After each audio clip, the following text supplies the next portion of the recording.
В свое новое турне он отправился 2 месяца назад.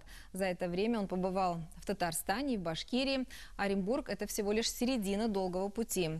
С велосипедистом встретилась Надежда Русяева.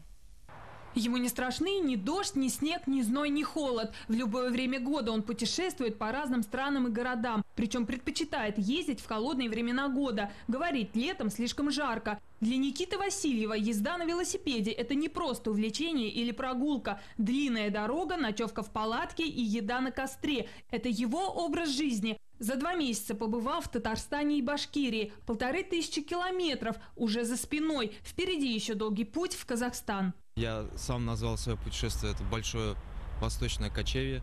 То есть это не как вот туризм, не как даже путешествие, это больше такое кочевье, потому что главная цель для меня, наверное, это общение с людьми, это познать быт народа, саму суть народа, поэтому у меня времени много, никуда я не спешу.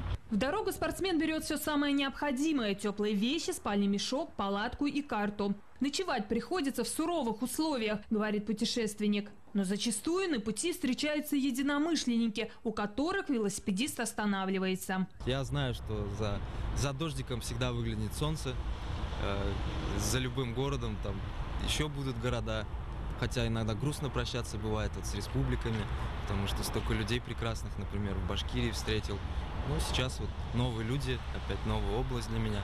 Никита Васильев по профессии учитель географии. Изучать дисциплину решил не по атласу, а путем путешествий. Спортсмен исколесил родную республику вдоль и поперек, когда ему не было еще и 19. Это для меня сейчас большая практика получается. И поэтому я люблю дорогу. Мне нравится географию, познавать все своими глазами. Всегда новые города, новые люди, новые страны. Поэтому это все естественно для меня. В прошлом году он объехал весь Кавказ. 12 тысяч километров он преодолел за 14 месяцев. Также в списке объезженных стран Армения и Грузия. Останавливаться на достигнутом он не собирается. В планах у велопутешественника покорить Среднюю Азию. Сейчас он держит путь на границу с Казахстаном, а на родину он планирует вернуться через 2 года. Надежда Русяева, Дмитрий Григорьев, Орен ТВ.